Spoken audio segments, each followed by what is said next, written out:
c'est tellement beau et nostalgique. Il y a quelque chose dans ce film du déchirement de l'exil. Donc la question c'est la frontière entre deux pays. Le pays dont on est parti forcé à cause de la politique, donc le coup d'État du Chili.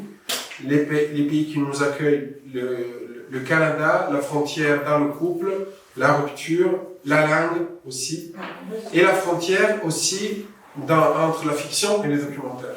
Donc tous les films sont structurés sur ça, et je pense que c'est vraiment un film qui arrive donc, au début des années 80. C'est une maturité du regard et de l'émotion, c'est-à-dire que la radicalité du langage documentaire des années 70, dans les années 80, à partir de ces films-là, elle est bien tempérée par une charge émotionnelle dont on n'a plus peur. Voilà, les choses sont là. Et il y a des scènes dans ces films qui sont magistrales et qui vraiment font théorie de cinéma par la pratique. Je vous évoque juste, faites attention, parce qu'à un moment donné, vers la fin, il y a une scène dans la cuisine qui est extraordinaire, qui est une scène que je montre toujours aux étudiants sur la question documentaire, fiction, cette lisière-là. Voilà, donc Marie-Lou Mallet était une amie de Isabelle Allende, avant qu'elle devienne l'écrivaine merdique d'aujourd'hui. Elle était quand même de la famille Allende, de Soso Marquez, de la famille Allende. Donc c'était la grande bourgeoisie de gauche chilienne qui émigrait. Donc sa mère, qui vous allez voir aussi dans les films, était une artiste très reconnue. Et elle, donc, elle avait fait des films militants avant l'arrivée de Allende au pouvoir et aussi pendant les 3 ans. Aussi des films, par exemple, sur les Mapuche, donc sur les Indiens, les autochtones du Chili. Et après, elle est partie. Elle est partie à l'étranger, radicalement, au Canada.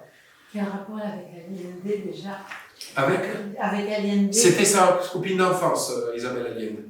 Copine d'enfance de Marie-Lou Mallet. Ah, d'accord. Oui, oui. Mais avec Allende, C'est la fille. La fille. C'est la fille. Donc c'était celle qui avait embauché Carmen Castillo, avec qui Carmen Castillo travaillait.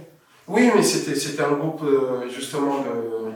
Après, Marie-Lou Mallet n'était pas dans le MIR. D'accord. N'était pas dans le parti... Elle était du coup juste... Elle était d'extrême gauche au gouvernement, donc... D'accord. Voilà. Au même titre donc Carmen, mais... Et plein d'autres cinéastes. Ouais, elle n'était pas dans le MIR, elle n'était pas restée dans le pays, elle a émigré au Canada. D'autres ont émigré en Suède, en Espagne, à Cuba, en France, voilà. Et donc le film est aussi sur plusieurs langues.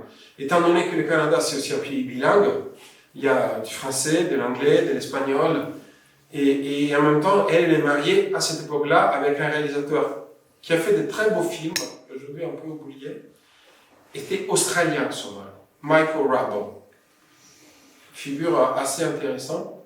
Et lui aussi, il travaillait au Canada. Et donc là, ils sont un peu à la fin de leurs histoires. Le film aussi raconte ça. Et voilà. Moi, je l'aime vraiment beaucoup. Aux États-Unis, ce film est un pilier dans toutes les universités. Il est montré, il est étudié. Et c'est fou, quand je l'ai montré au réel en 2013 au Centre Pompidou, c'était la première projection qui a été faite au cinéma de réel de ce film. C'est absolument... Et justement, il y avait, à la projection, il y avait Pauline Horowitz, oui, Carmen, bien sûr, et Pauline Horowitz, qui a bien raclé des choses dans ce film. Pas dans celui-là, dans d'autres. Elle le dit, hein.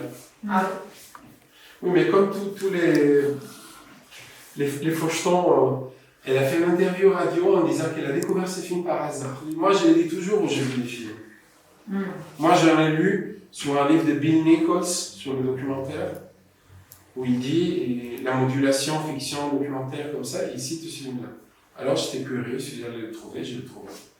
Et finalement, elle a été restaurée l'année passée. La copie est extraordinaire. Qui est-ce qui a restauré ce film? National Film Board, Office national du film, c'est-à-dire le plus grand producteur d'État de documentaires qui a jamais existé, qui existe depuis les années 40 au Canada, qui a un catalogue gigantesque.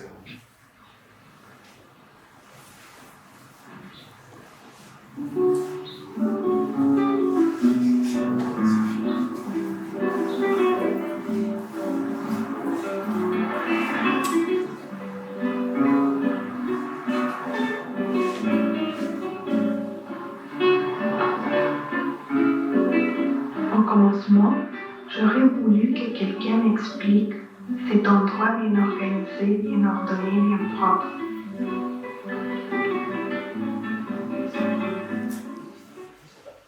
Non, pour moi, c'est vraiment un film important. C'est un des films. Oui. Vas-y. Il y a zéro narcissisme dans ce film. C'est un film extrêmement personnel et intime. Et il y a un refus justement du narcissisme esthétisant, volontaire. Elle ne devient jamais un personnage devant la caméra. Il y a une pudeur qui est... Et ce film dit, je sais pas, pour moi c'est un film qui dit la vérité du couple, de l'homme et la femme, du lien, c'est déchirant à quel point c'est juste. Mais il n'y avait pas de raison qu'il y ait du narcissisme. Après, les journaux filmés, ça devient une invasion à partir de ce moment-là. Mais en même temps, vu sa position en exil, avec c'est très important si les deux personnages. C'est un film politique. Hein. Ben oui. Il y a la politique, oui, mais ça n'empêche pas. Surtout, en dehors du couple, il y a la mère et le fils. Et c'est deux personnages extérieurs. Ça, c'est sûr. Oui, mais c'est elle qui a... Du coup, les positionne... Bien sûr, mais c'est elle qui a écrit le film comme ça. Elle a pensé le film justement pour s'excentrer. Parce que c'est comme ça qu'elle est, bien sûr. Bien sûr. Donc, oui, mais après, les journaux filmés deviennent quelque chose d'extrêmement nombriliste, de purement se regarder vivre, comme ça. Donc là, c'est un film... Moi, ça ne me gêne pas, mais là, c'est pas le cas. Non. Grande pudeur, beauté, simplicité. Et en même temps, tous les films extrêmement écrits. Il y a vraiment un travail de tissage entre le travail, la vie domestique, la vie du couple, la réflexion politique, l'imaginaire, le rêve, la rémémoration. Qu'est-ce qu'on fait avec tout ça? On fait ce qu'on peut. C'est-à-dire, c'est un journal inachevé. Où il n'y a pas quelque chose qui aboutit. Comme la vie. Oui, c'est comme la vie. C'est pour ça que ce film m'a toujours bouleversé énormément, parce que ça ressemble à la vie. On fait plein de projets, plein de tentatives, des choses comme ça. La plupart, ça rate. Et on faire de ça quelque chose, c'est déjà énorme. Et l'effet, justement, elle oppose une sensibilité féminine et qui revendique tout ça. Du côté du mélange fiction-documentaire, c'est très intéressant. Ça ouvre vraiment des questionnements importants, justement. Il y a aussi quand même un aspect culturel, une autre culture qui se... Ah oui, bien sûr, il y a absolument. Enfin, bien sûr. C'est aussi une exilée quand même. Bien sûr, c'est un exilé, mais lui aussi est exilé. C'est pas sa culture non plus. Lui, il le dit, je suis venu parce que c'est un des pays anglo-saxons tous les deux. Il y a énormément de choses. C'est des anglo-saxons qui vient quand même d'une culture très... Bien sûr. C'est un film sur qu'est-ce qu'on fait de la diversité. Est-ce que la diversité, ça nous aide à vivre ou c'est... Il faut épouser dans son quartier, dans sa région, dans son... Non, c'est vraiment un film qui... C'est beau la question, qu'est-ce qu'on fait de Nicolas? Non, mais ça, c'est... Tout ça. Il faut quand même les poser. C'est prenant. Et comment les poser, cette question. Parce que lui, il arrive, oui, c'est au truc de tous ces machins-là. Parce que... Ça, c'est fort. Elle est restée au Canada. Ouais. Elle est restée au Canada. Et Nicolas? Que devient Nicolas? Nicolas, je ne sais pas, lui, il est reparti en Australie. Nicolas? Non. Ah non, le père, Michael, il est reparti en Australie. Et elle a fait un très beau film sur Marguerite Duras. Ah oui, d'accord. Ouais. Oui, c'est vrai. Et beaucoup de films sur les femmes au Canada, les immigrés, les autochtones. Mais non, la scène dans la cuisine, pour moi, c'est une scène capitale, où il y a vraiment quelque chose. Et là, c'est vraiment de la pro, quoi. Et mais en même temps, tu connais l'autre. Donc Oui, il te dit, je sais ce que tu vas dire. Oui, c'est ça. Mais quand on se dispute, tu sais très bien l'autre qui va te faire mal là, ou ça te fait mal parce qu'il te connaît. On se connaît, c'est le récit. Il y a déjà quand même l'autre. Hein? Il est un peu con, quoi. Il est con, mais. Il a ce discours comme ça. Bien sûr, ben oui, mais il est carré. Il est carré. Non, mais il est carré dans le sens qu'il n'y a pas de surprise. Pour lui, le film est un projet, il y a quelque chose que c'est une mission, on le fait, l'accomplit, ne touche pas la vie. Même si lui, c'est un des premiers à travailler la question du réalisateur à l'image. Dans tous ses films, il y a un film qui a filmé à Cuba, et c'est lui à l'image tout le temps. Donc, elle prend des choses de lui. Quand on connaît l'œuvre de Michael Rabon, moi je sais très bien qu'il y a des choses dans ce film qui viennent de lui, ou elle a pris de lui, c'est sûr. Et en même temps, voilà, lui il veut imposer quelque chose. Le film, c'est un tâtonnement. Comme la première séquence, le début ça devrait être ça, le début ça devait être ça, le début ça devait être ça. Elle cherche des choses. Elle fait avec les choses qu'elle a sous la main. Elle a sa mère qui est en train de faire une gravure, elle suit tout le travail de la gravure. Elle a son copain chilien qui va être expulsé, elle suit son histoire, ses amis, son enfant. Voilà. Il y a des lignes, elle tire tout ça, elle fait une tresse de tout ça, et après il y a l'exil, la fabrication de l'image déchirante quand elle se voit dans le souvenir contre le mur à Santiago, avec les autres. C'est une image impossible, parce que personne n'a fini ça. C'est très très fin, parce que tout le film, comme on l'a vu cet après-midi, tout le film est mis en scène.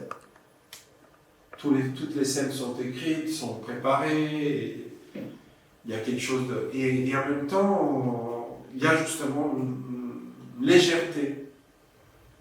C'est pas du tout fluide, pas du tout non fluide, comment dire. Il y a vraiment quelque chose qui s'est nourri au fil du temps. C'est un film, à mon avis, qui a mis beaucoup de temps à se faire pour le préparer, pour arriver à sentir cette matière qui était là, qui prenait. Et tout à l'heure, quand tu disais, c'est la vie, et j'essayais de voir ce qui était le temps du cinéma dans ce film. Je me pose la question, tu vois, comment elle a créé le temps du film par rapport au temps de sa vie, parce que c'est tellement proche tout ça. Et cette scène de quasi-rupture qu'elle filme, c'est le temps de sa vie. Et en même temps, c'est un moment de cinéma. Là. Comment tu gères ça? Enfin, je sais pas. Parce que là, elle était en train de faire le film et sans jamais arriver à le boucler. Et elle lui dit, qu'est-ce que tu fais faire? Pourquoi tu nous filmes en ce moment? Lui, il dit. Donc, c'est-à-dire qu'elle filmait tout le temps, elle cherchait des choses, et à un moment donné, l'autre se pose la question, le film, tu vas le terminer ou pas? Et comment tu fais rentrer la vie? Si tu veux la faire rentrer à l'imprévu comme ça, donc lui, il est binaire. Il dit, soit tu fais une film de fiction, avec un scénario très écrit, on va répéter, on va le faire mettre en scène, soit tu captes les choses comme ça, mais après, il faut dire la vérité des choses. Donc lui, il est dans un concept de vérité qui est très, très naïf, d'une certaine manière. Donc, pour elle, la vérité est en train de se construire. Elle est dans le mi-dire, elle. Dans le mi-dire, disait Lacan. Il y a quelque chose qui est entre le dire et le non-dire. Il y a quelque chose qui est au milieu. C'est presque comme si son film était ce qu'elle était en train de lui dire à lui. Aucun Totalement. doute. Et à son enfant aussi. Et à son enfant. C'est quelque chose de presque organique, je ne sais pas comment dire, dans ce film, qui est Oui, parce que très c'est fort. une sorte, c'est une traversée. Donc la voiture, c'est aussi une manière de, voilà, j'essaie de traverser ce pays, ma vie, de me trouver tout le temps. Et en même temps, sans être, elle est rarement à la caméra, devant la caméra. Elle est rarement devant la caméra. Tu veux dire? C'est un autoportrait décalé, parce qu'elle est presque absente du film. Pas énormément. Ah, C'est on voit un côté, beaucoup, le livre n'est pas au centre du cadre. Elle est assez décalée dans l'image. Dans la scène avec les Chiliens, elle est vraiment très, très centrale. Avec C'est un le moment bonheur, c'est un moment de bonheur pour elle. Et le bonheur, et en même temps, parce qu'elle fait un regard à son caméraman presque gêné. Vous l'avez vu ce détail-là? Elle est un peu gênée d'être à l'image. C'est sa voiture chilienne. Hein? C'est sa voiture chilienne. Je ne sais pas. Parce qu'il y a beaucoup de Volkswagen en Amérique du Sud. Et comme la pose toujours en décalage par rapport aux autres voitures de là-bas, il faut se poser ses mots. Il y a vraiment un moment de gêne par rapport à la caméra dans ce moment-là, dans la soirée chilienne. Tu me le remontes? Ouais. Le bonheur de pouvoir faire ce genre de choses. Tu vois, elle a toutes ses dents. C'est magnifique ce moment de Tiameri. On connaît ça. Hein? Oui, on a fait le lien tout de suite. Sur des joutes oratoires.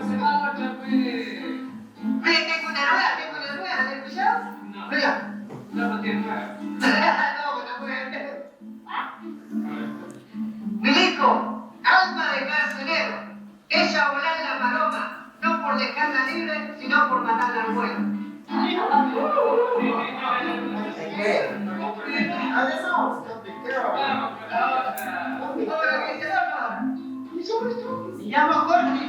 Voilà. Elle n'est pas à l'aise. Moi, je ne le trouve pas à l'aise. Je dirais pas ça. Elle vérifie si elle est à l'écran. C'est pas sûr que ça veut dire pour ça qu'elle veut vérifier si vraiment elle la filme bien. Mais quand même, c'est pas un malaise. C'est parce qu'elle est dans un moment, elle est complètement dedans. C'est pas le film, quoi. Oui, elle n'a pas la Et donc, maîtrise. d'un seul coup, elle se dit, ah bah oui, il y a une caméra. Et en même temps, elle n'a pas la maîtrise. C'est-à-dire que la scène a été préparée, les chiens viennent à la maison, on va filmer la fête. Elle n'a pas la maîtrise, elle n'est pas derrière la caméra. En même temps, j'ai l'impression que c'est la réalisatrice qui regarde. À un moment donné, ce coup d'œil, c'est tout d'un coup. Regarde, En même temps, je suis la réalisatrice, tu vois. C'est vrai qu'elle se dit. c'est la réalisatrice qui regarde le caméraman. Ouais, elle se décale du coup de la manière dont elle vit très Mais du coup, je pense pas que ce soit un malaise de sa part, c'est de se dire, au fait, il y a une caméra là. C'est pas mal, je pense que c'est une prise de conscience que c'est elle la réalisatrice, qu'est-ce qu'il est en train de se faire. Et elle le regarde 2 fois, parce qu'elle va le regarder une 2e fois. Voilà. là. Ouais, mais c'est pas la l'aise, la caméra. Elle a l'œil, elle a l'œil. Et la copine aussi, elle regarde. Ça m'a dérangé. La Moi, quoi? ça m'a dérangé. Qu'est-ce qui t'a dérangé? La copine regarde la caméra, elle jette un œil, et après, elle jette 2 fois un œil à la caméra.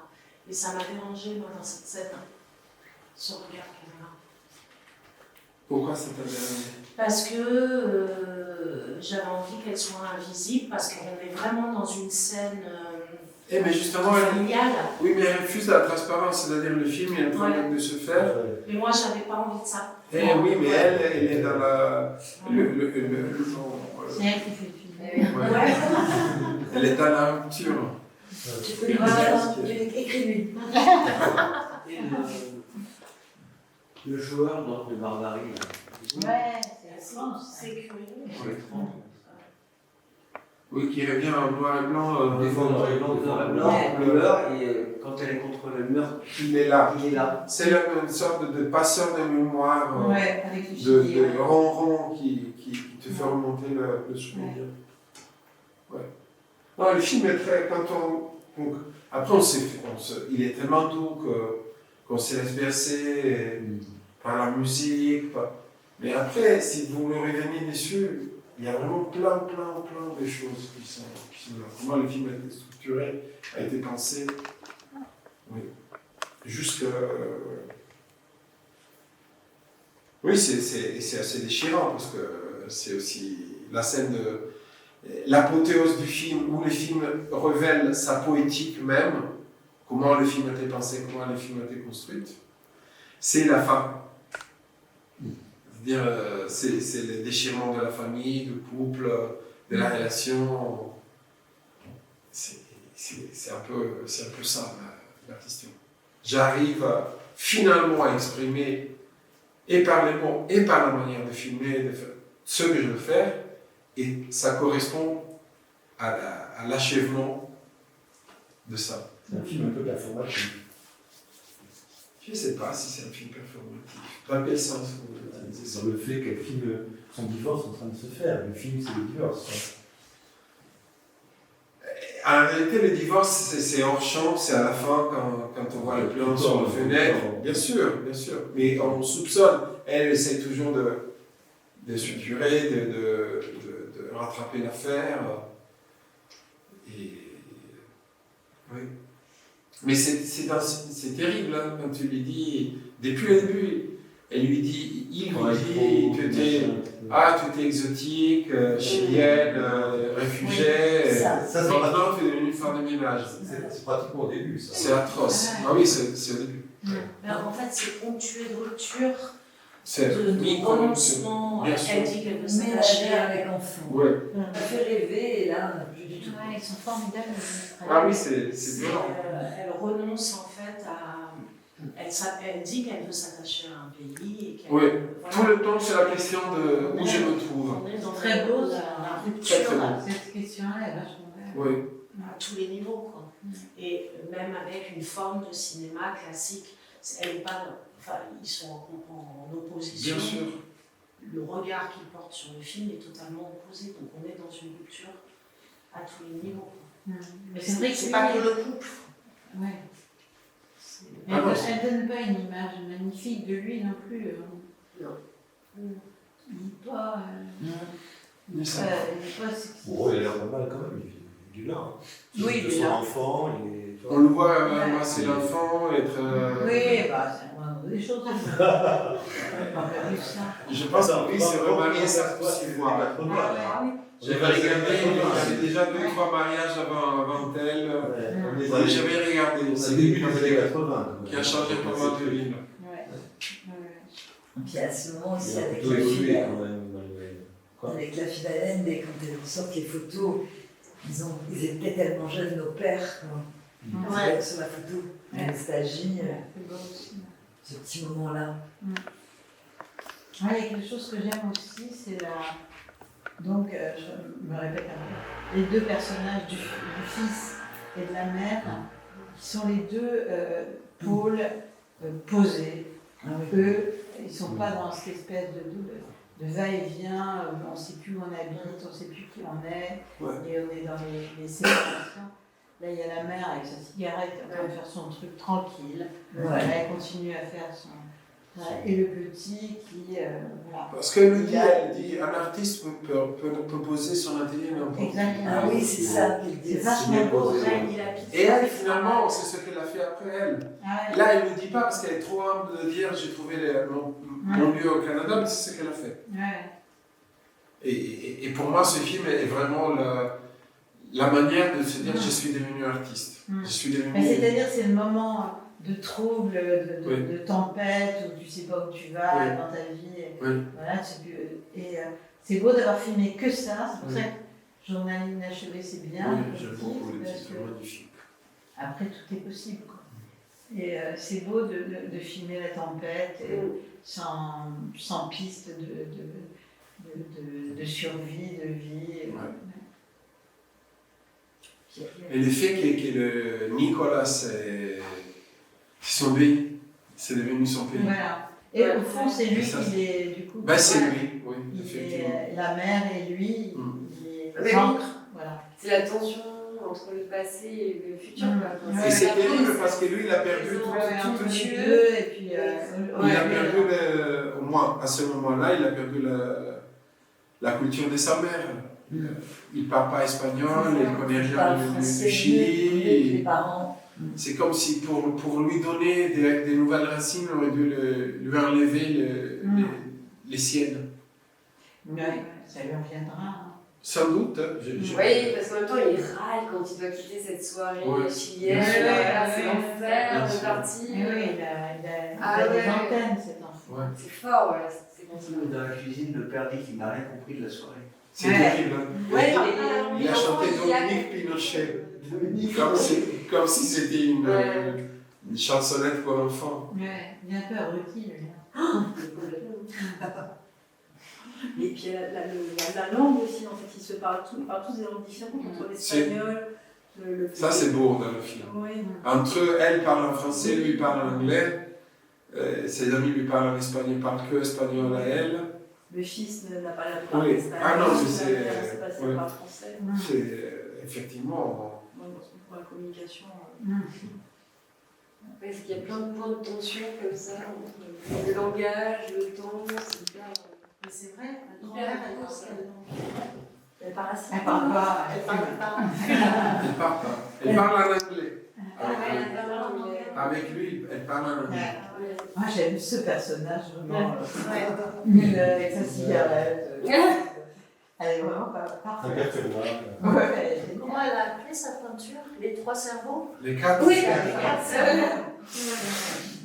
Oui, parce qu'ils s'appelaient comme ça les conseillers de Pinochet. Et j'aime beaucoup quand elle va offrir sa peinture à l'autre, qui ne comprend rien. Et c'est très fin quand elle fouille les tableaux de leur mariage et elle n'a pas de visage. Ah oui, ça, cette scène, elle n'a pas de visage, pas d'yeux. Elle a un trou, tu vois, comme un crâne. Mais c'est le journal inachevé. Exactement. Et ça, les traits, c'est fin. C'est pour ça que le film est magnifique, parce qu'il est extrêmement soigné et en même temps. Donc, il y a plein d'indices. Et en même temps, il s'est fait sous nos yeux. Voilà, il improvise. On fait une.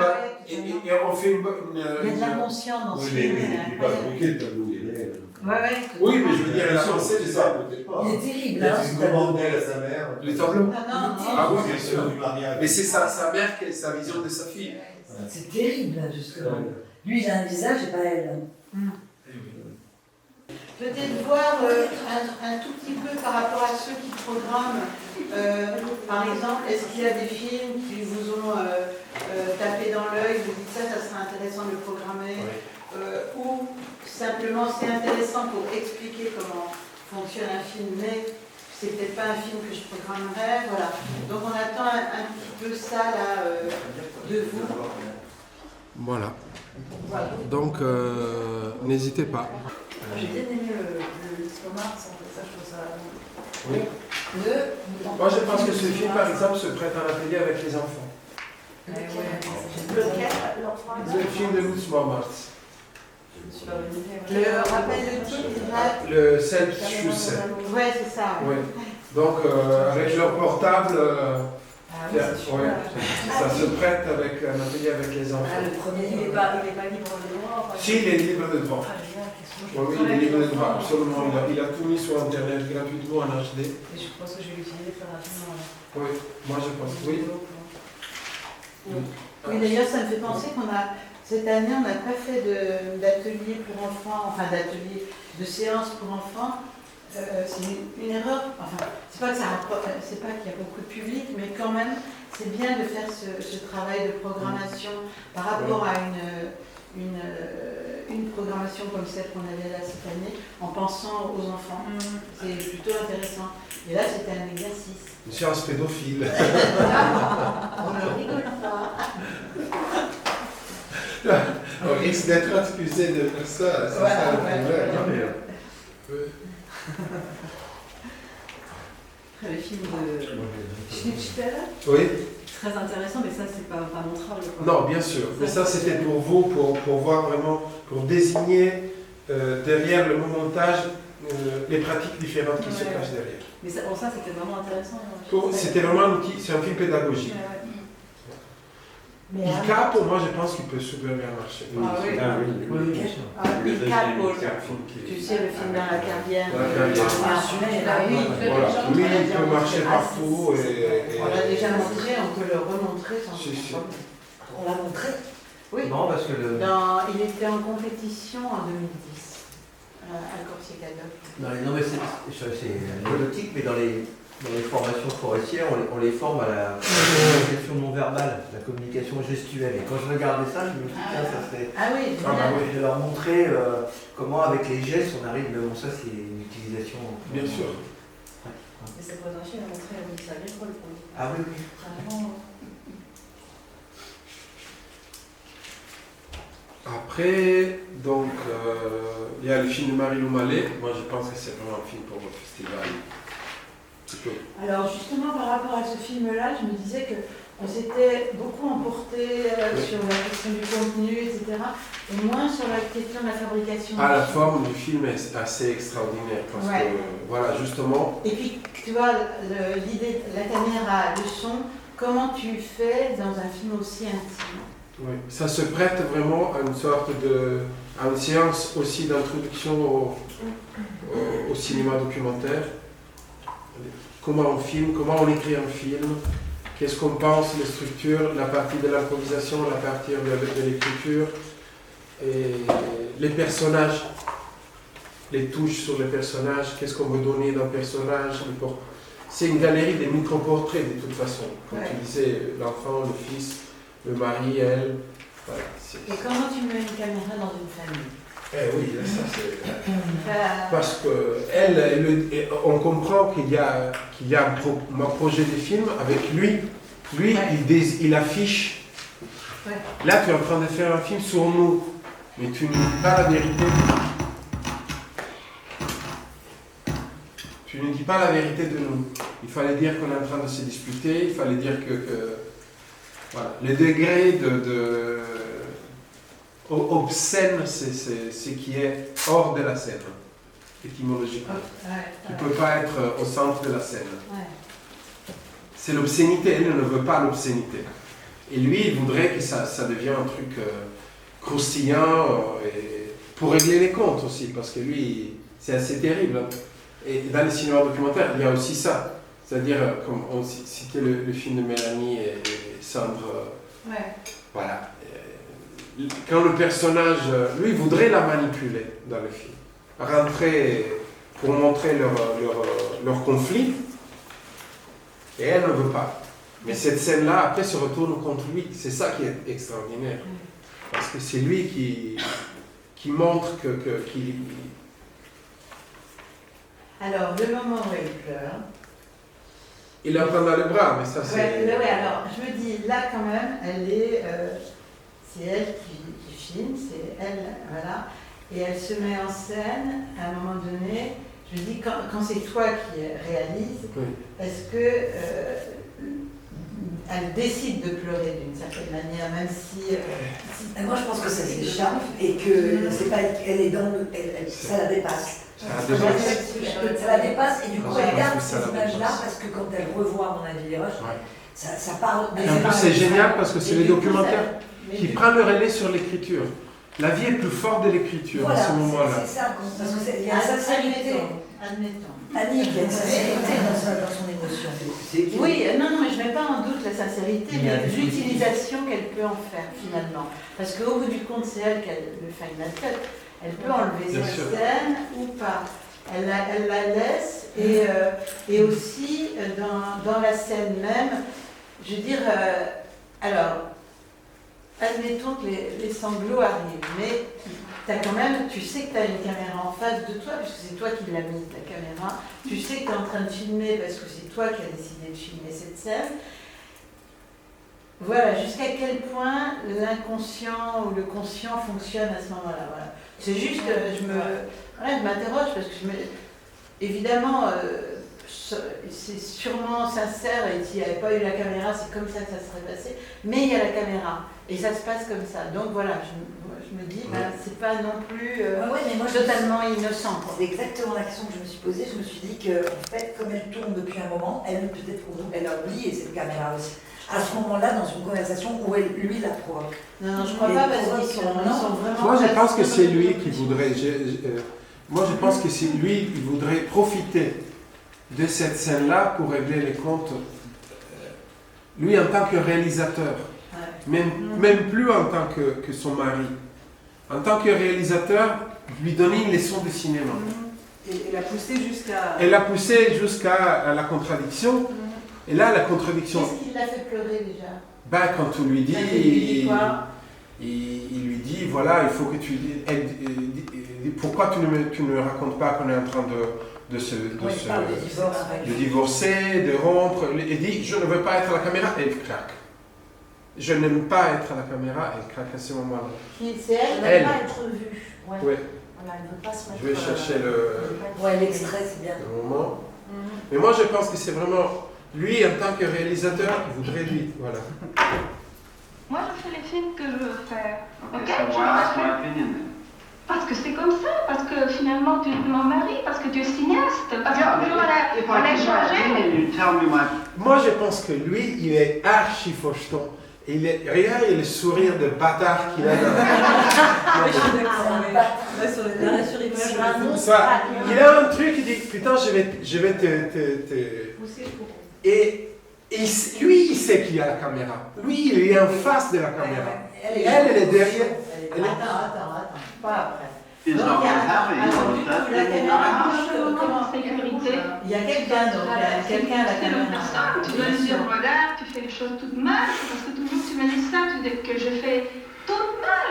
Là, par exemple, toutes ces scènes où lui, comme beaucoup d'hommes, qui balancent des jugements terribles sur la femme pour l'accabler, pour la rabaisser, pour la mettre à sa place, à la place que l'homme veut, là, il n'y a pas aucune scène de ça dans le film. Elle part de scènes qui peut-être elle a tournées, qu'elle ne met pas dans le film, jusqu'à ce moment-là. Donc alors, you do it your own way. I don't even know why we're having this conversation. If you don't want to hear what I've got to say, then what's the point? Alors donc il y a une personne à la caméra, il y a au moins une caméra. Oui, il y a un caméraman, c'était trois à la caméra. C'est elle et deux autres personnes. Il n'y a pas deux caméras parce qu'il y a chambre. Non, mais il y a une caméra. Une seule. Les autres pleurent, la caméra, elle est... Oui, mais là ça va. On va voir le mouvement. I was saying about Nicholas last night. No, there was a truth there. Okay, I'm telling you that I think that is worth getting. Mais tu sais pas ce que j'allais faire avec cette séquence. J'allais mettre une voix off. Est-ce que tu sais ça? Est-ce que tu as compris le scénario? Okay, why are we shooting this right now? This is a spontaneous sequence. You don't know what I'm going to say. I don't know what you're going to say. Non, mais je sais, mais je te connais ce que tu vas dire. C'est toujours tu dis la même chose. On a passé des années justement à m'imposer une façon de vivre. Is this sequence in the script? No, it's not. Non, it's not in the script, okay? So you're improvising, okay? Et qu'est-ce que ça donne? Ce film, c'est la moitié documentaire, la moitié fiction. Pourquoi il faut définir un sujet? Pourquoi il faut définir la vérité comme ça? Pourquoi il faut définir un film que c'est du documentaire ou c'est de la fiction? Pourquoi? No, you don't have. You have to just have a clear idea of what you're doing. That's all. Mais je l'ai l'idée, mais c'est pas. What is the idea? Parce que c'est. What is the idea? You don't want to talk about it? Se déplacer. Ouais. Et maintenant, il la filme comme ça. Donc là, il y a une deuxième caméra. C'est la même. Ah, parce que ça a été coupé au montage. Bah oui, il fait une...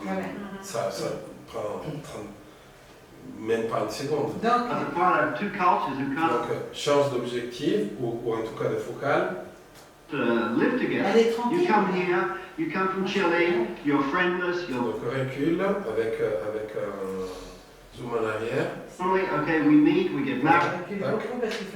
Et là, il affiche sa présence. Donc lui, le caméraman maintenant est à côté de lui. Alors, ce qui est étonnant, c'est que là, la caméra, elle a changé de position. Avant, elle était sur lui. Et là, il se dit, il se passe quelque chose pour elle, donc c'est sur elle. C'est pas toujours, le caméraman, ça dépend de la confiance avec le réalisateur. Voilà. Il peut être complètement libre de faire ce qu'il veut. Ouais. Il a compris. Moi, je pense qu'il a compris qu'il y a quelque chose qui est... right? That's exile, right? You marry the wrong person. Et en même temps, lui, il a toujours la place meilleure. Donc là, on va lui donner une place différente. Okay? You make a mistake. That's exile. That's the truth. That's what should be in the film. Et vous le voyez là.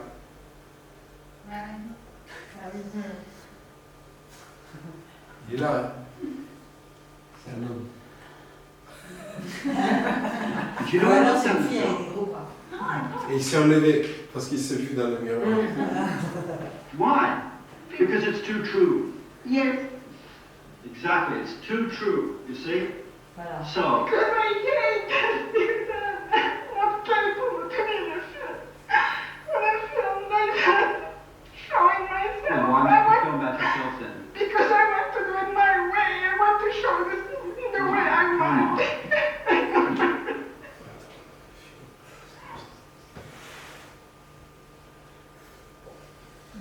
Pour moi, elle est honnête. C'est intéressant. Pour moi, il y a quelque chose de vraiment de... Oui, que justement, lui, il est fin parce qu'il lui dit, cette séquence n'est pas dans le script. Tu dis que tu es en train de faire un film sur nous, comme ça, mais elle n'est pas là-dedans. Qu'est-ce que tu veux faire avec ça? Elle la pousse quelque part. C'est un rôle terrible parce que lui, c'est un réalisateur très intéressant. Elle la pousse peut-être à arriver à ces limites-là. Moi, je pense qu'il y est pour rien, oui. Il n'est pas pour rien, oui. Il a un rôle. Ouais. Et en même temps, elle, voilà. Ouais, et là, c'est marrant parce que c'est, mine de rien, si tu t'attaches juste aux mots, elle pleure au moment où elle dit le vrai. C'est le vrai. Oui, c'est la question du vrai. Ouais. Ben oui. Non, mais le fait qu'elle n'a pas en face d'elle son mari, point. Ouais. Elle a en face d'elle un réalisateur. Et un réalisateur des films documentaires qui a souvent utilisé fiction et documentaire pour faire ses films. Donc, voilà, il y a quelque chose qui lui, il n'est pas dupe, il sait et je pense qu'il sait provoquer des choses dans le réel pour qu'il se passe quelque chose. Dans le film. Dans le film. C'est pas un rôle que négatif. Oui, moi je pense qu'il faut nuancer. Plus je le revois, plus il faut nuancer. Après, dans le couple, lui, il est toxique à mort. Mais ça, c'est une autre histoire. Mais elle choisit d'utiliser cette scène. Puisqu'elle se met à nu, là, elle craque. Bien sûr. Elle est sincère, certes, mais elle aurait pu dire non, puisque je ne veux pas me montrer, je ne montre pas ça. Oui, et elle montre ce qu'elle ne voulait absolument pas montrer. C'est le paradoxe, je ne veux pas me montrer. Oui, mais c'est ça qui est intéressant. Elle choisit. On devrait faire une édition sur le journal intime, le journal. Ah, ça c'est magnifique aussi. Ouais. Oui. On change de braquet ou pas? On continue sur Moi j'avais une idée par rapport au son, du coup je reviens sur l'enfant aveugle. Oui, vas-y. Est-ce que ça pourrait être imaginé en parallèle du film Le pain et la rue de Kiarostami? Est-ce que vous l'imaginez les montrer en même temps? Après, donc, Le pain et la rue, c'est le tout premier film de Kiarostami et c'est un film tout ça pour ceux qui n'ont pas vu. Donc c'est un enfant qui a un pain iranien, donc une sorte de cercle de pain, fugace, et il doit traverser une rue pour aller l'amener quelque part. Et devant lui, il y a un chien, il se trouve un chien. Et ce chien, il a l'air assez méchant, en tout cas, il barre la route. Et donc, c'est la composition, qu'est-ce que je vais faire pour me sauver? Et il décide le compromis. Le compromis, c'est je vais lui donner les pains. Au bout du compte, parce qu'il en passe par des étapes. Des étapes, bien sûr. D'abord, il essaie de se protéger avec un adulte qui est devant, il essaie de se mettre derrière. Exactement, la charrette, voilà. Donc c'est c'est une sorte de parabole sur la vie. Des épreuves, comme des épreuves, comme les femmes. Des épreuves. Donc les actants qui sont là, ils t'aident, les figures qui t'aident, comme exactement les fables analysées par Prop et les structuralistes russes. J'avais compris comme les femmes, mais pas les femmes. J'ai dit On avait compris les femmes comme les femmes. Ah non, les femmes. Les épreuves comme les femmes. Et je sais pas, parce que là c'est un film purement fictionnel qui a l'air d'être un film de documentaire, mais tout de suite on voit bien comment il est construit, les regards comme ça. Sur les sons, il y a un autre film de Kiarostami qu'on pourrait montrer, et qui là par contre pourrait aller avec. C'est un vieux monsieur qui est chez lui et qui attend l'arrivée de sa petite fille, la nièce. Et ils enlèvent l'appareil. Tu l'as vu? Non, mais... Ils enlèvent l'appareil, et alors il y a tous les petits qui arrivent et qui l'appellent. Et lui, il est là à faire ses trucs dans l'appart, tranquille. Il appelle, et lui, il n'entend rien. Donc il y a les chants contre chants sur le fait qu'on est dans ce monde antérieur à lui, il n'entend rien. Et après, il passe dans la rue, où devant chez lui, il y a toute la classe de sa petite fille qui fait un bruit pas possible pour l'appeler. Et tout, bizarrement, il va à la fenêtre et il voit.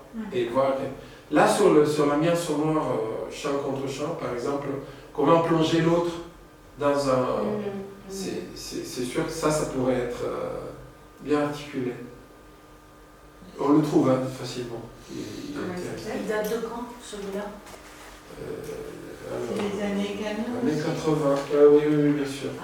Ça, on a le coffret, j'ai le coffret si vous voulez, des années canon, ces années-là de Kiarostami. S'il est dedans, je peux te le passer. Oui, il est dedans. Ouais, d'accord. Et ça va. Il s'appelle comment alors? Et je vais chercher.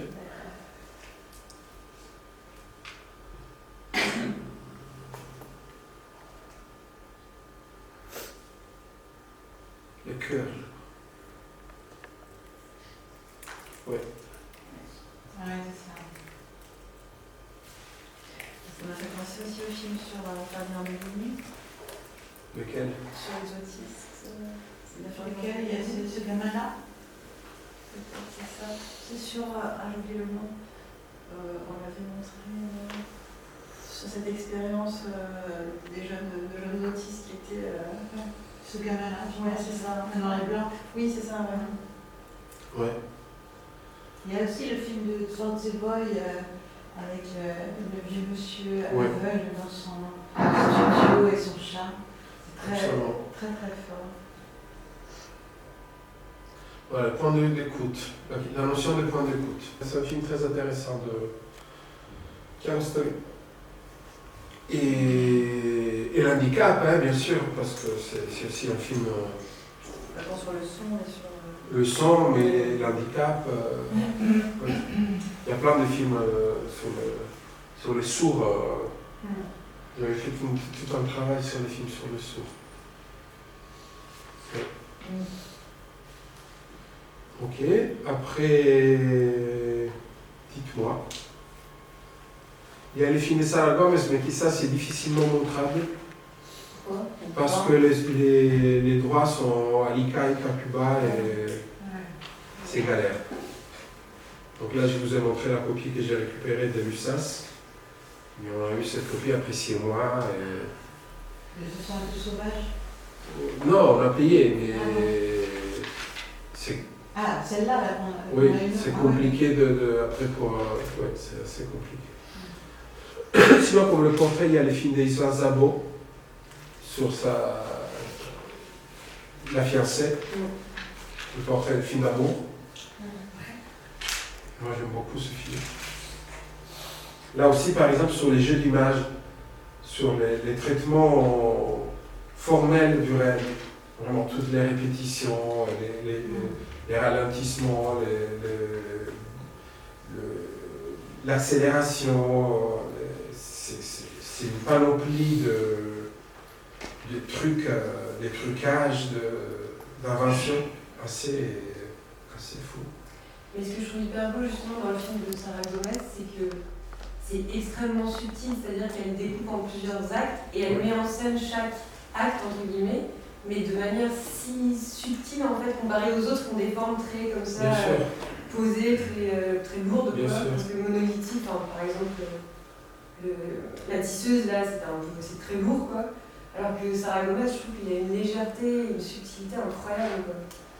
Enfin, je trouve ça extrêmement touchant. Là aussi, bien sûr, mais là aussi, il a besoin d'être accompagné par rapport à vous en tant que spectateur programmateur, d'accompagner, voilà, de raconter qu'est-ce que le cinéma direct, comment elle compose avec la rencontre, comment elle se met en scène, les règles du jeu qui changent une fois que le réalisateur est dans le champ visuel.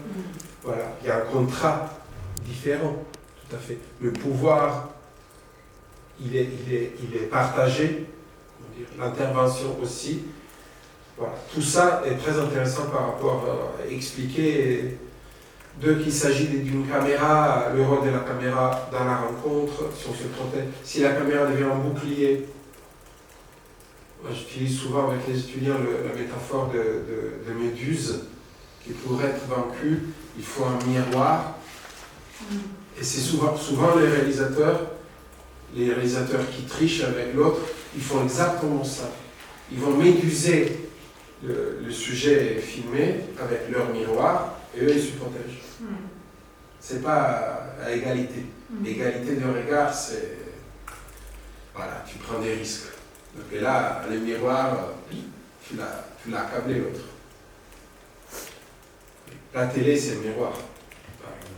Et alors, quand c'est toi-même?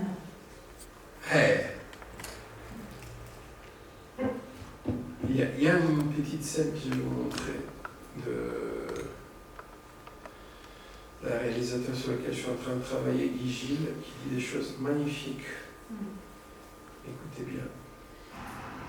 Qu'est-ce qu'une image? Tout ce sur quoi le regard se pose. Pour un cinéaste, une image, c'est ce qu'il choisit de filmer.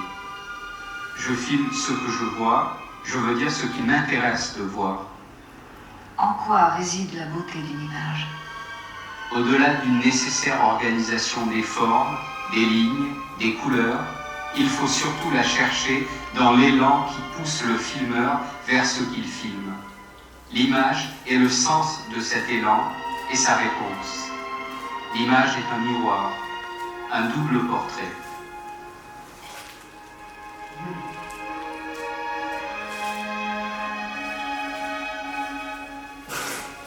Voilà, elle est très fin. Moi j'adore ces réalisateurs.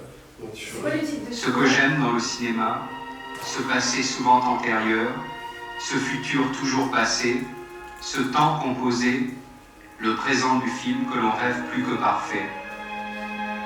La lumière joue sur le dehors des choses. C'est Proust. Hein.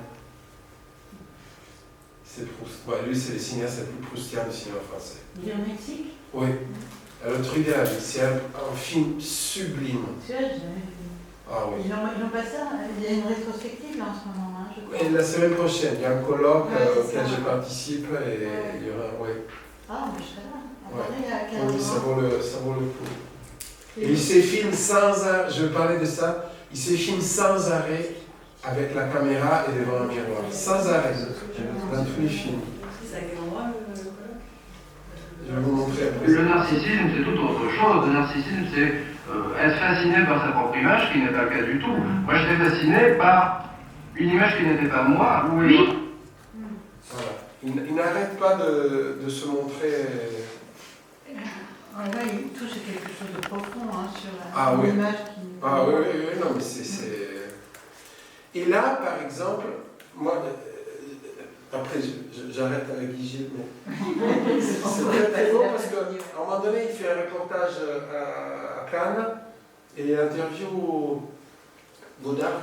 Il affiche des choses très violentes il parle de Reichenbach, du réalisateur Reichenbach, et il le balance vraiment comme ça. Et là, je pense que lui, il parle de différence entre Seurat et Cézanne. Et je pense que c'est par de J'ai fait par exemple Reichenbach dans ses reportages. Non, il fait du reportage. Mais alors, quelle est la différence entre le reportage? C'est qu'il n'y a pas de pensée chez Reichenbach. Il y a uniquement un œil de peintre qui est bien, mais qui n'a pas, disons, comme peintre, Reichenbach, c'est Seurat en peinture.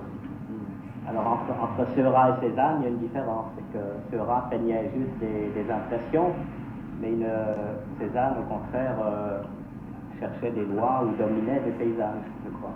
Pourquoi doit-on toujours mettre C'est ça la question. Comme si les impressions de la réalité n'étaient pas déjà une pensée. Ouais. Et Guigil est plutôt à un moment donné dans le film sur le Mexique, il fait toute une série sur la forme des choses et les couleurs. Et il passe du coq à l'âne, le marché au frein, comme ça. Et on est émerveillé. Il a trouvé pas les lois de la nature, comme Cézanne, mais il a trouvé la morphologie, les liens secrets qui sont bien au-delà des lois, comment dire, le cylindre, le cône, la sphère, comme veut faire Cézanne. Voilà. Et donc je me suis dit, bon, oui, là il y a quelque chose, et c'est pour ça qu'il était homosexuel, il a été écarté totalement du cinéma, il est mort de sida, du cinéma français, aussi à cause de ça. Parce que les mecs de la nouvelle vague l'ont balayé. Et c'est un des plus grands. Mais voilà, je sais pas. C'est comme si toujours il faut être autoritaire dans la façon de s'afficher, de s'affirmer, et que d'avoir ce regard. Oui, Seurat, c'est un immense peintre. Bah oui. Effectivement, j'adore la façon qu'il a de trouver la vibration de la vie, de la lumière. Oui, si je veux du Cézanne, je peux avoir du Cézanne aussi, mais pas que du Cézanne. Pourquoi être si monolithique? Il faut savoir aussi à quelle date Godard a dit ça, parce que ça dépend tellement de ses périodes. Oui, mais là il le dit en 67, juste avant. Oui. 67, oui. Mais il y a quelque chose, bien sûr, mais il y a quelque chose que moi ça m'a beaucoup libéré à regarder les films de Guigil, où finalement c'est très français d'avoir une sorte d'autorité qui nous dit quoi penser, à mettre, comme ça. Et Guigil, il s'en fout de la figure du maître. Il prend du plaisir. Et donc, il prend énormément de plaisir à filmer. Et voilà, il est énormément mélancolique. Mais il filme les choses avec vraiment un plaisir charnel qui s'en fout des lois qui sont derrière, qui dirigent le visible. Merleau-Ponty. Non, ça suffit. La légèreté, la surface des choses, ça lui suffit.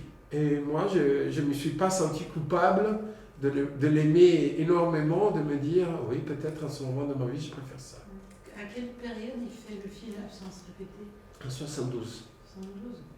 Et ouais, tu te rends compte la distance entre Godard 72 et Guigil 72 avec Absence répétée, c'est deux mondes. Non, lui en 68, il fait un film super mélancolique sur une histoire d'amour au pain coupé, et magnifique. Et c'est que Marguerite Duras qui écrit un texte sur le film, tout le reste.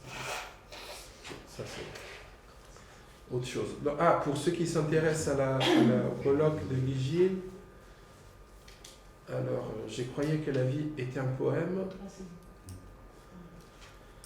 Et donc, il y a plusieurs séances à Paris. Donc, mercredi, absence répétée. Jeudi, au pain coupé. C'est raté, là. Ça s'est passé. Ah oui, c'est le dernier semaine d'avant. Ah oui, voilà. Mais il y a d'autres choses. Il y a Proust, l'art et la douleur, lundi. C'est un film sur Genet aussi, très beau, Saint, martyr et poète. Et après, donc... la loterie de la ville... Oui, ça, il faut le voir. Ça, c'est vraiment... Waouh. Et le colloque, donc, il est jeudi et vendredi, à l'INACHA. Discuteuse, j'aime beaucoup. Discuteuse. C'est quoi ça? Claire Alouche, qui travaille pour nous là en ce moment. Un discuteur. Ah oui, c'est elle qui présente la loterie de la vie. Ouais, très bien. C'est un des plus beaux documentaires français pour moi. Ah ouais. Ah oui, c'est un film. Je ne connaissais pas la loterie de la vie. Ah oui, c'est un film. Pas du tout. Qu'est-ce que c'est beau. Alors là, je vais passer à autre chose. Donc un film plus expérimental, mais vraiment extraordinaire sur la fabrication du récit. Donc un film qui tourne, autobiographie décalée, Sue Friedrich, Sink or Swim, 1990. Donc c'est une réalisatrice américaine, lesbienne, qui raconte sa vie sous forme d'abécédaire inversé. Elle commence avec Sink or Swim, ça veut dire nage ou crève, marche ou crève, à peu près. Voilà. Et c'est surtout la relation qu'elle avait avec son père. Donc un père qui te dit je te mets dans l'eau, sink or swim. Ah oui, d'accord. Voilà. Et comment on se fabrique? Comment on fabrique notre identité, le désir. Et le film est assez extraordinaire parce que c'est une sorte de... Donc l'abécédaire inversé commence avec la Z et arrive jusqu'à la A. Donc c'est très structuré. C'est des scénettes avec un texte d'un conteur qui est une petite fille qui raconte comme des fables et qui raconte la vie de la réalisatrice. Et en même temps, il y a des images qui sont parfois d'archives, parfois c'est elle qui les a tournées en 16 mm noir et blanc, et sont décalées par rapport au texte. Il y a quelque chose qui, parfois ça colle pas. Il n'y a pas toujours la même logique, il n'y a pas une méthode assurée, toujours la même, au contraire. Voilà. Moi je trouve que c'est une aventure en tant que spectateur, parce que ça nous met au travail. Le fait il y a beaucoup de choses qui nous déplacent.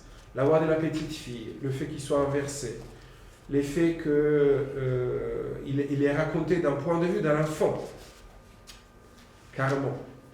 Et en même temps, beaucoup de choses sont racontées, les images ne collent pas toujours, donc il y a un jeu de remontage que nous on fait. Le portrait petit à petit se dresse devant nous, de manière totalement novatrice, je trouve. Voilà. Moi, j'aime particulièrement ce film. Moi, c'est un chef-d'œuvre absolu, ce film. C'est d'une énorme finesse. Ouais. Qu'est-ce qu'elle a fait d'autre? Elle a fait un autre film sur sa mère, qui est pas mal aussi, The Ties That Bind. Ah oui, là, c'est la psychanalyse vraiment à gogo. Elle a réglé ses comptes. Elle a fait plein on la voit, elle était très punk au début des années 80. On la voit avec la cigarette dans sa chambre, garçon manqué comme ça. Mais ce film est... Parce que, à part le fait que la beauté absolue de la matière filmique, de ce 16 mm argenté qui est splendide, et en même temps, toute la prouesse de l'écriture, c'est-à-dire le fait qu'il y a énormément de récits qui s'entremêlent, l'abécédaire, le père, les mythes, une critique gigantesque de la construction de la figure féminine aux États-Unis, les normes, les fringues, les rituels, tout ça, tout est démonté, hein, mais sans besoin de faire de l'idéologie.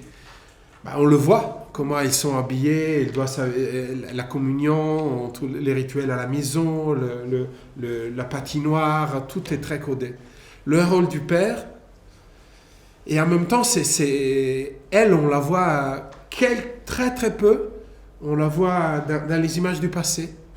Et ce moment-là, 2 fois devant la caméra, devant la machine à écrire, donc le fantôme, et en même temps, c'est elle qui est en train d'écrire le film qu'on est en train de voir. Parce qu'il y a une mise en abîme de l'écriture. Et ça nous... Non. Le premier, c'était vraiment des films très punk sur les féministes lesbiennes punk au début des années 80 à New York.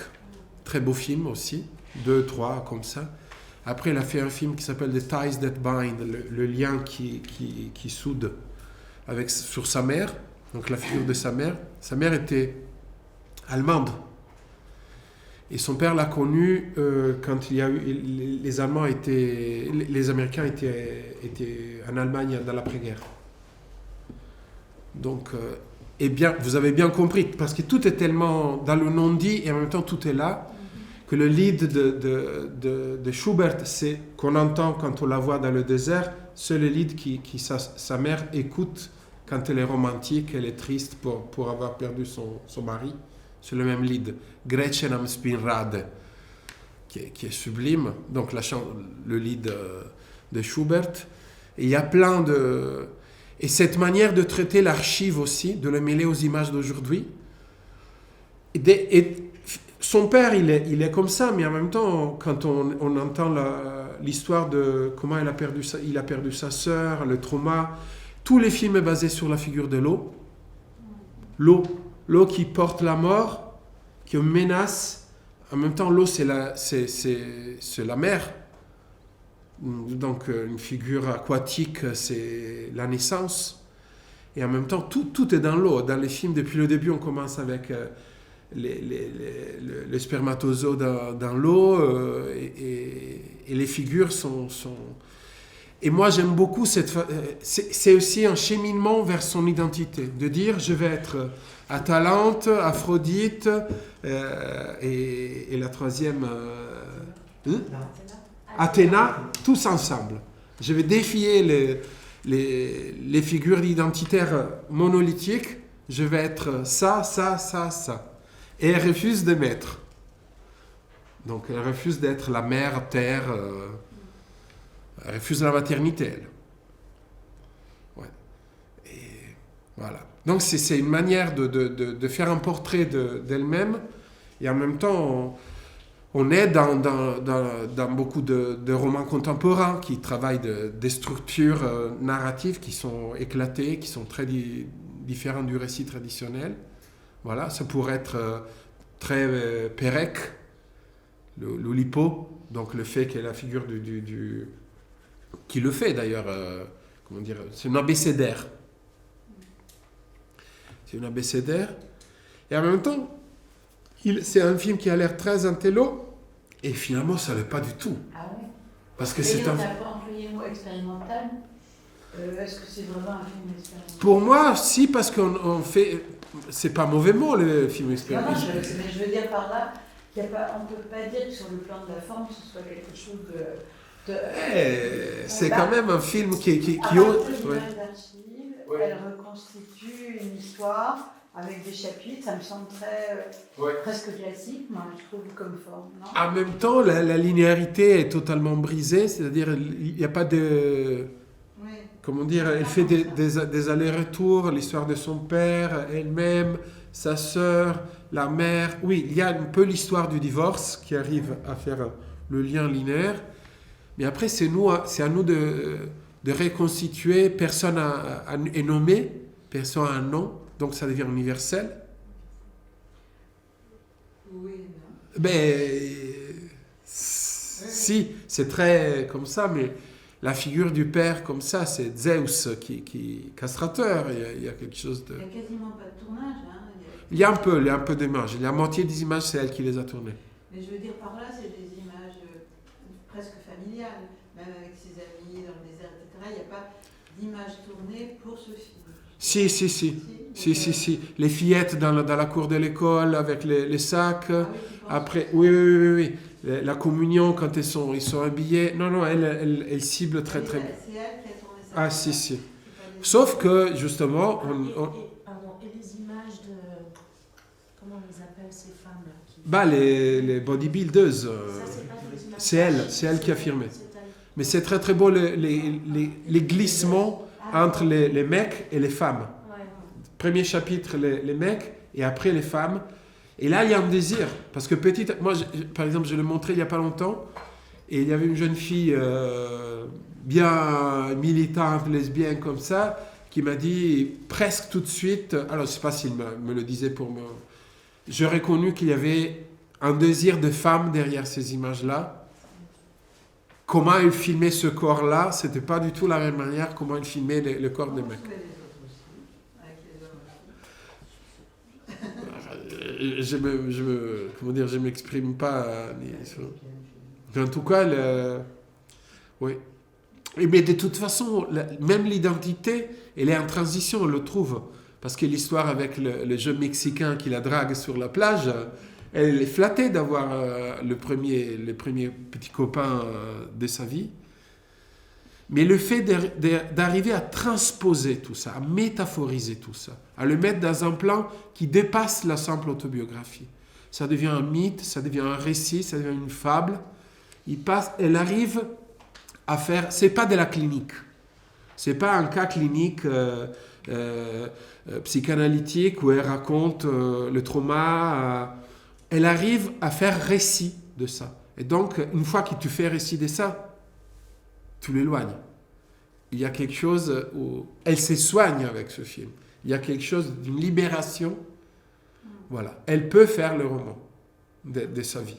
Oui, le mot est juste parce qu'effectivement, c'est plus proche de la littérature. Ah, totalement. C'est un conte. C'est un conte. Et la fille qui dit, elle est extraordinaire. Ouais. Non, let me go. Quand elle est noyée par son père. Encore l'eau qui est là. C'est la scène de la fenêtre. Ouais. La fenêtre, la mère, sa vie, elle est atteinte par sa mère et par son père. Parce que la mère qui le met sur le bord de la fenêtre pour le lancer dans le vide, pour faire chantage. Oui, c'est la place aussi des enfants dans un couple. C'est terrible. Oui. Le chantage aux enfants. Ah, c'est atroce. Ouais. La scène de la baignoire, elle est terrible. Oui, de la baignoire est terrible. Enfin, comme ça, elle raconte ça. Mais en même temps, voilà, il n'y a rien de voyeuriste, comment dire, Ça vous a plu? Ah oui, ouais. Mais en plus, au premier abord, il y a vraiment un décalage. On a l'impression, au premier abord, que ce sont des images d'archives, oui. Une espèce de copier-coller oui. Entre la forme contée et l'image, jusqu'à ce qu'on comprenne effectivement que c'est une autobio, et etc., qu'on avance. Mais vraiment, les premières images du film sont curieuses. Et en même temps, même les images d'archives, et ça c'est très important, les images d'archives ne sont pas acquises telles quelles. Elles les refilment. Et on voit bien qu'elles sont refilmées. C'est-à-dire, elle fait une appropriation de ces images-là. Par exemple, l'image quand elle raconte la mort de sa tante, celle qui ne sera jamais sa tante parce qu'elle est morte, la sœur de son père. On voit bien qu'elle refilme l'image contre le mur. Vous vous souvenez? Elle dit, il y a la piscine glacée, de l'eau glacée, lui il rentre et découvre la mère avec sa fille qui est morte. Tout est éloigné, tout est refilmé. Donc le grain est beaucoup plus poreux, intense. C'est le souvenir d'un souvenir. C'est pas son souvenir à elle. C'est les souvenirs reportés de son père dont elle s'approprie pour essayer de comprendre la dynamique de son père. Pourquoi son père il est comme ça. Et c'est tout sur la reconnaissance, c'est-à-dire de revivre, l'impression de revivre. De toute façon, c'est ça qu'on travaille en analyse quand on est dans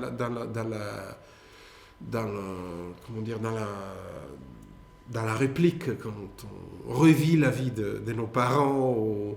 C'est atroce tout ça, de se libérer de ça. Parce qu'elle, à un moment donné, elle voit la nouvelle fille de son père. Elle dit, j'ai eu l'impression d'être moi, il y a 30 ans, avec mon père, avec lui qui me dit, ça ne m'intéresse pas ce que tu fais là. Et c'est un moment de... Voilà. Et le film est exactement ça. Elle met en distance... Voilà, moi je trouve qu'il est intéressant parce qu'on n'est pas plongé dans une analyse... Enfin, moi, il ne m'a pas mis mal à l'aise. Non, exactement. Elle a pris la distance nécessaire. Pour arriver à faire ça.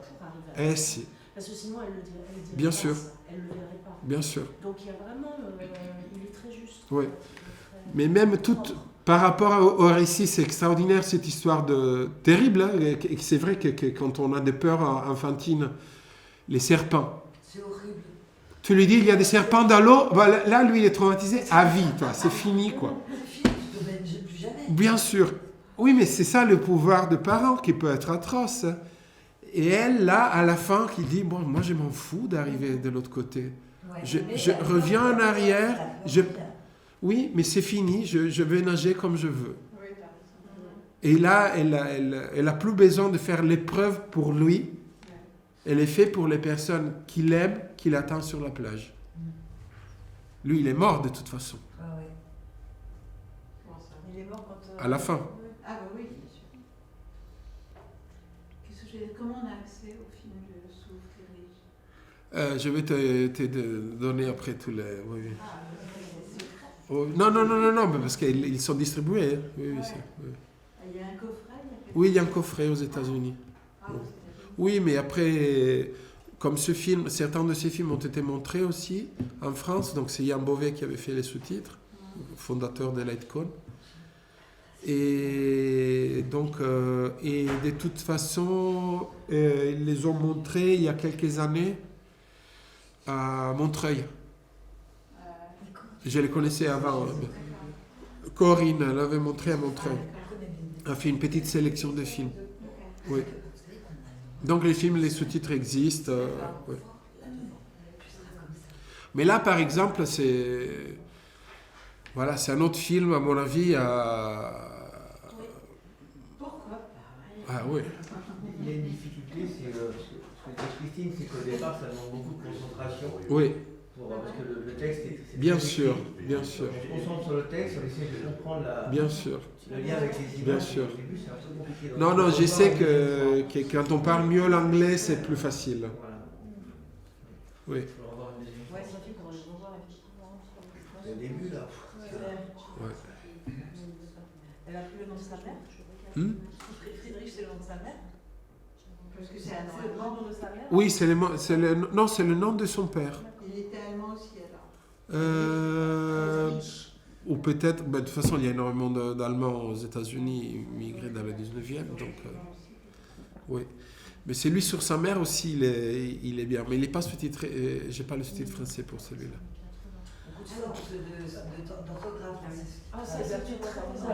Ah oui.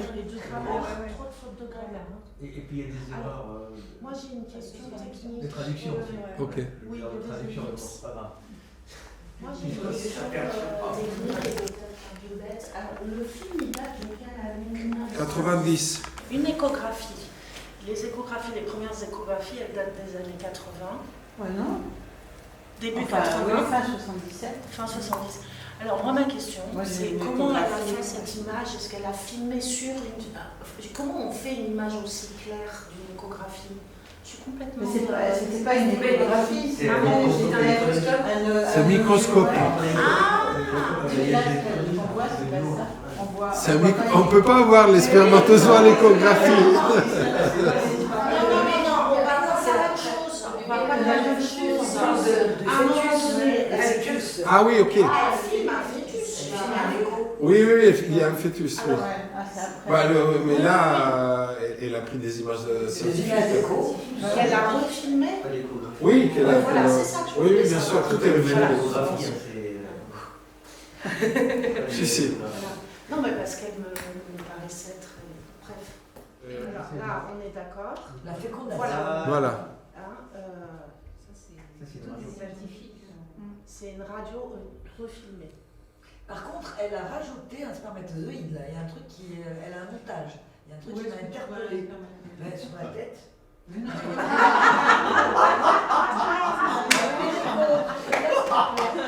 il y a un truc à faire la tête. Tu peux remettre l'image, s'il te plaît? Laquelle? Regarde au-dessus de la tête. C'est le ballon là, c'est quoi? C'est son cerveau. C'est le cerveau? Mais non. Je sais pas. Donc là aussi, question du père. C'est très fort, hein, donc là... Oui, on va garder la barre haute. The Moon and the Sun, an Imagine Conversation.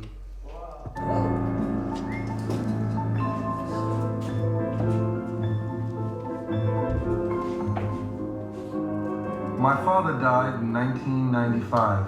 but I keep talking to him inside my head.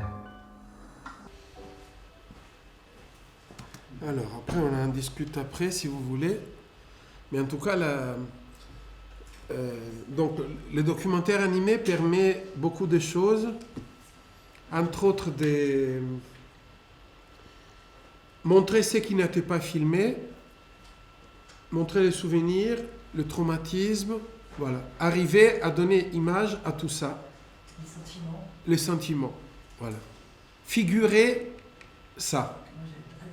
Et donc, c'est un documentaire. Parce que l'ancrage, c'est le réel de la personne. Donc, ce qui apparaît le plus loin de l'image enregistrée telle qu'elle, le dessin, parce que c'est la subjectivité même qui sort du corps, en réalité est plus proche, pas de la réalité, mais du réel vraiment de la personne. Et là, arriver à réarticuler tout ça, lui donner un nom, le figurer, le montrer. Et là aussi, c'est une sorte d'exorcisme